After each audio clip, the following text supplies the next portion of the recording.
Bonjour à tous, soyez les bienvenus sur notre chaîne YouTube. Je suis content de vous retrouver pour une petite exhortation, aussi un temps de prière. On se retrouve généralement tous les jeudis soirs. Et donc aujourd'hui, on va partager une exhortation basée sur la Bible qui s'intitule La place du Saint-Esprit dans la vision locale de l'Église. Alors, vous savez que chaque église, je rappelle que l'église, ce sont les gens, c'est l'ensemble des croyants. L'église, ce n'est pas un bâtiment et on a vraiment des difficultés à faire face à cette idée reçue. L'église, c'est un bâtiment, je vais à l'église.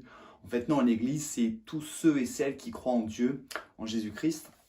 Et donc, chaque assemblée, chaque église au sens des gens, a une vision universelle, celle qu'a donnée Jésus-Christ, d'aimer le monde, de partager la foi.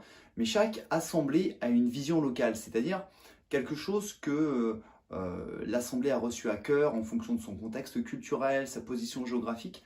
Et à l'église évangélique Vie et Foi, à Amfreville, nous, notre vision, c'est la suivante. Si vous la connaissez, vous pouvez la dire en même temps que moi. C'est aimer Dieu, aimer l'église, donc aimer les gens, et aimer son prochain. Et je voudrais voir avec vous aujourd'hui la place et l'importance du Saint-Esprit, l'Esprit de Dieu dans notre vision locale. Alors le premier, c'est aimer Dieu.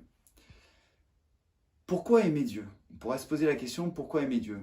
Tout simplement parce que Dieu, nous croyons, si nous avons la foi, nous croyons que Dieu a créé l'homme et la femme, il a créé l'être humain, c'est notre créateur. Moi j'aime mon papa, c'est lui qui m'a donné vie avec ma maman, j'ai cet amour pour lui, c'est grâce à mon papa et à ma maman que je suis là devant vous.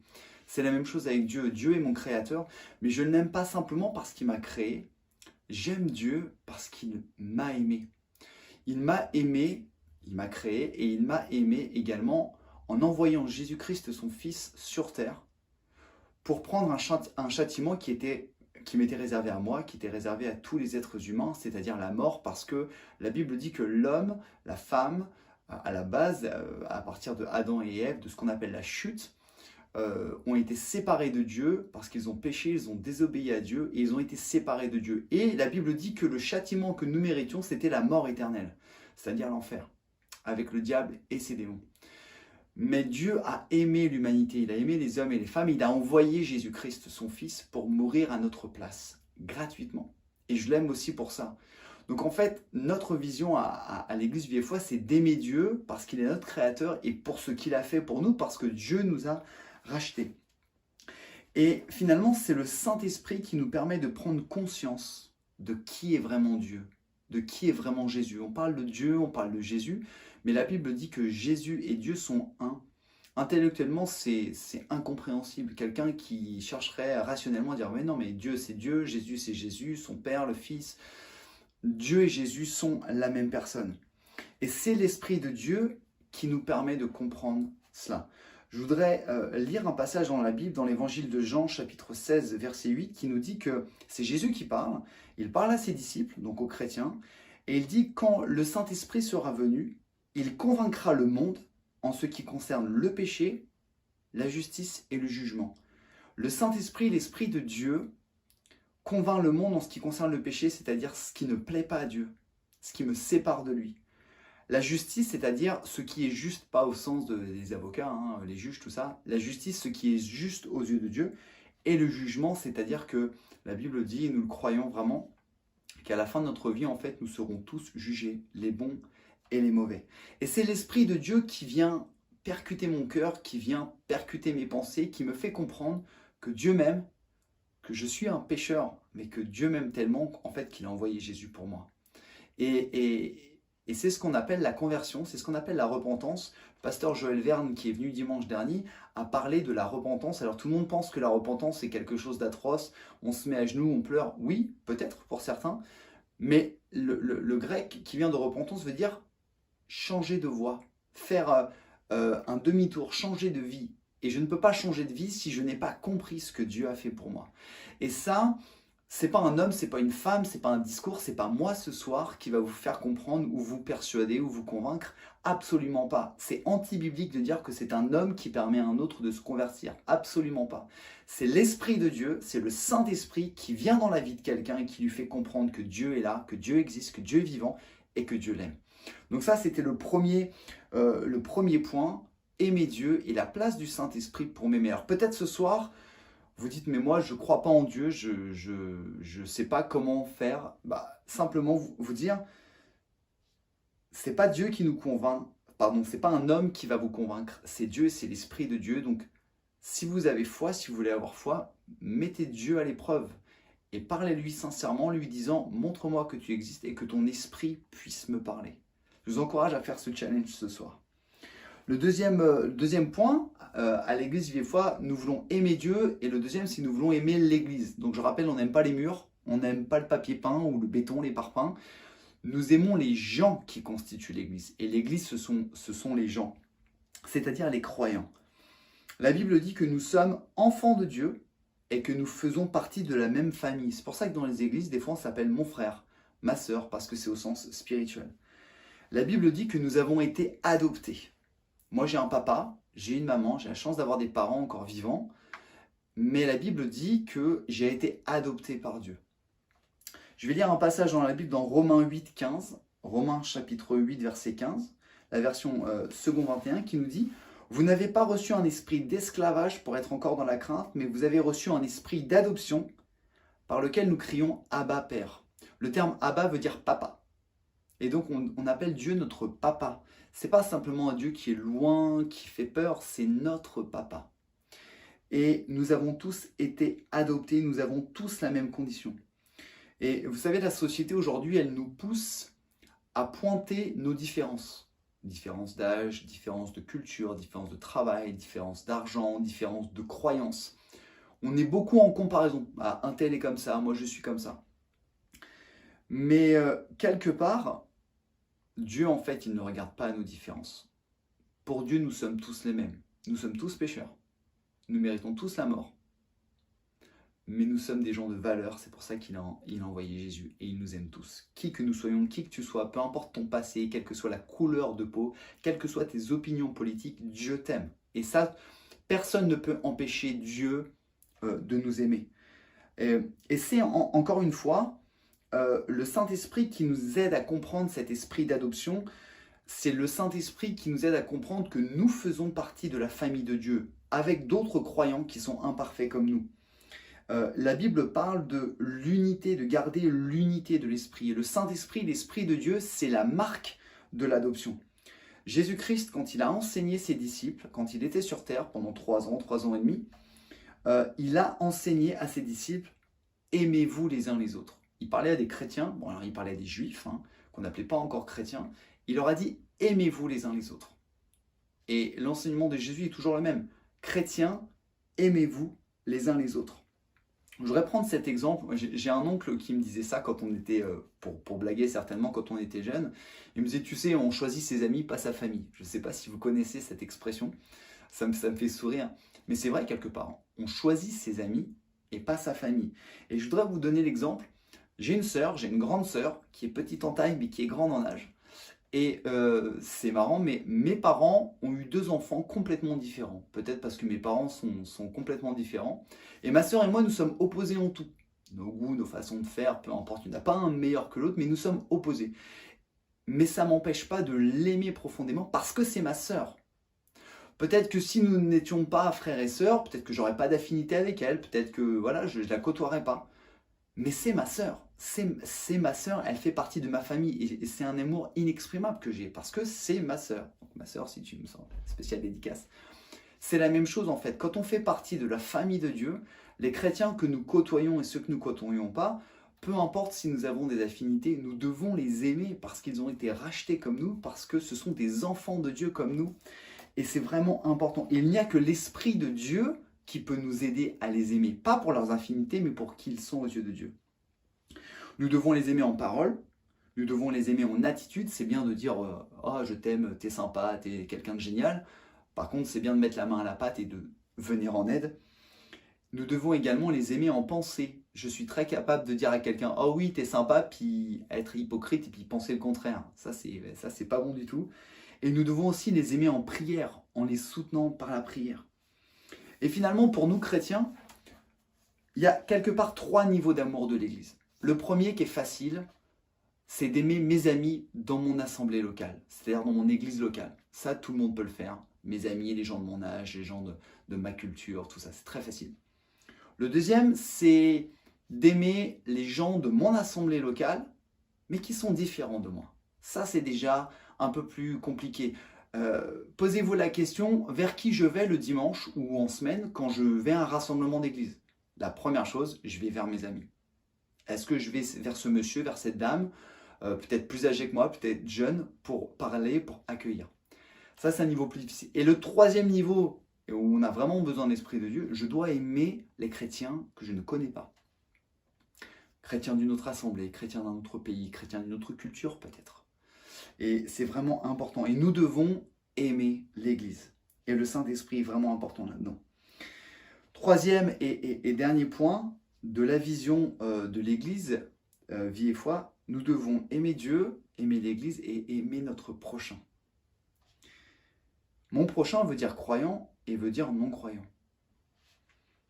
Jésus, la Bible dit que Jésus est notre modèle et il nous a demandé de nous aimer les uns les autres et d'aimer notre prochain comme nous-mêmes. Jésus a aimé son prochain comme lui-même, puisque déjà Jésus est venu sur la terre pour mourir pour tous les hommes et toutes les femmes. Et il a aimé aussi ceux qui n'étaient pas croyants.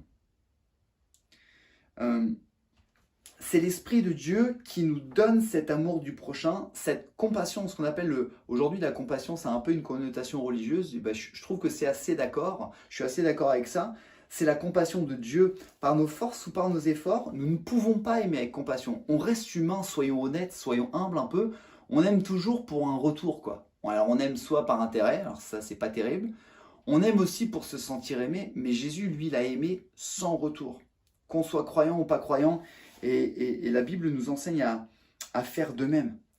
Et sans l'Esprit de Dieu en nous, sans l'Esprit de Dieu dans ta vie, dans ma vie, c'est impossible pour moi d'aimer mon prochain. Encore plus si je ne le connais pas, et encore plus si mon prochain me casse les pieds.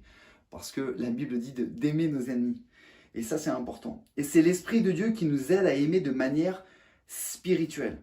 Je voudrais lire un passage dans la Bible, dans 1 Corinthiens 2, 14, 16. 1 Corinthiens 2, 14, 16. Il nous est dit, mais l'homme sans Dieu ne reçoit pas ce qui vient de l'Esprit de Dieu. À ses yeux, c'est pure folie et il est incapable de le comprendre, car seul l'Esprit de Dieu permet d'en juger. Bah bien sûr, si j'ai pas l'Esprit de Dieu en moi, je vais pas aimer mon prochain si j'y vois pas d'intérêt. Si j'aime mon prochain sans intérêt, c'est que quelque part, peut-être qu'on me considère comme faible, alors que l'Esprit de Dieu m'aide à aimer mon prochain sans intérêt. Et à la fin de ce verset, il nous est dit, et Paul parle, c'est l'apôtre Paul qui parle, mais nous avons la pensée du Christ. La pensée de Christ. La Bible nous dit d'aimer comme Jésus et avoir la pensée de Christ. Et je crois vraiment que Jésus-Christ aimait son prochain. La Bible nous dit qu'il était avec les gens de mauvaise vie, avec les prostituées, et il les aimait, il prenait soin d'eux. Je voudrais vous dire, pour terminer, que nous devons aimer notre prochain grâce à l'Esprit de Dieu en nous. Nous devons lui témoigner notre foi et continuer de l'aimer, même s'il ne veut pas partager notre foi. Je ne sais pas si vous connaissez cette histoire, c'est une de mes histoires préférées de la Bible. Un jeune homme riche va voir Jésus et il lui dit maître, parce qu'à l'époque Jésus était considéré comme un maître spirituel, un rabbin. Maître, qu'est-ce qu'il faut que je fasse pour avoir la vie éternelle et aller au paradis? Donc Jésus savait déjà ce qui allait se passer. Jésus lui a dit voilà, aime ton père et ta mère, fais ci, fais ça, les commandements juifs. Et ce jeune homme riche, c'était le premier de la classe, il faisait tout bon. Il a dit bah moi je fais tout ça. Et Jésus finit par lui dire ok, mais il manque une chose, vends tout ce que tu as, donne l'argent aux pauvres et suis-moi. Et le gars, il est parti parce qu'en fait, il était plus attaché à son argent qu'à Jésus. Mais dans l'évangile de Marc, il nous est dit qu'avant de lui répondre, Jésus l'aima. À mon avis, j'étais pas là, mais je pense que Jésus l'a regardé avec un regard de compassion. Peut-être de tristesse, mais de compassion. Jésus, il n'a pas dit imbécile.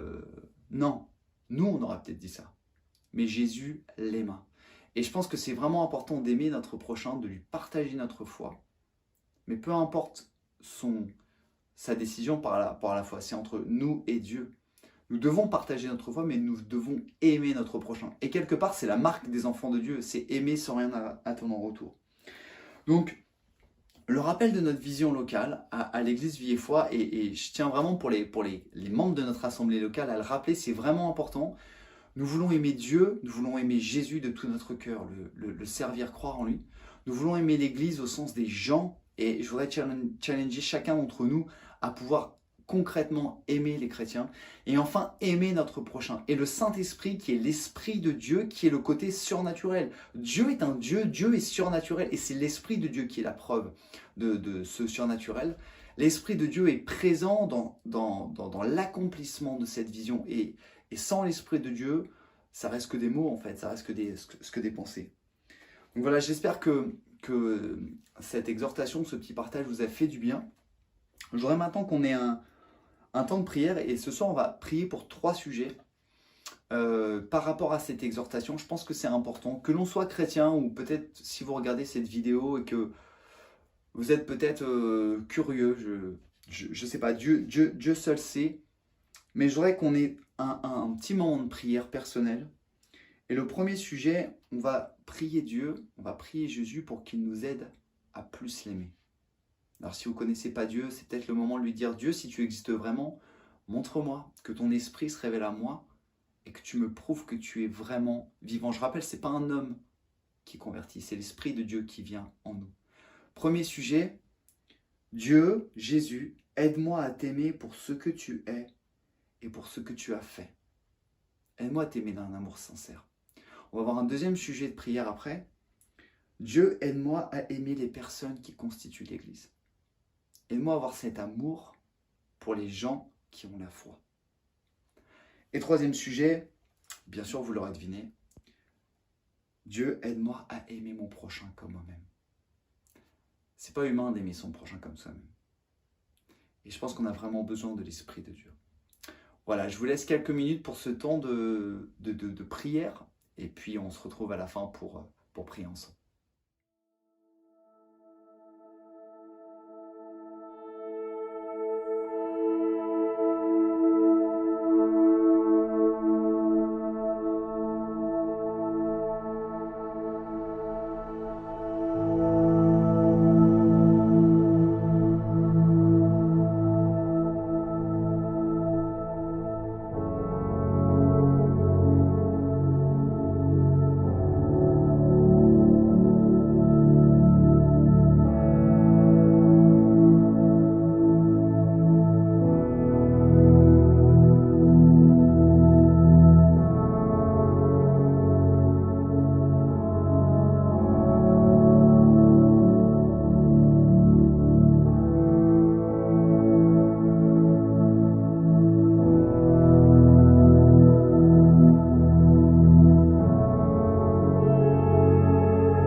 Seigneur, merci encore pour ce temps que nous avons pu partager, Seigneur, avec ces personnes qui ont vu cette vidéo. Seigneur, je te prie de les bénir, quelles qu'elles soient, qu'elles aient la foi ou qu'elles n'aient pas la foi, Seigneur, que tu puisses te révéler à chacune de ces personnes, Seigneur, qui a peut-être prié ou écouté tout ou partie de ce message, Seigneur.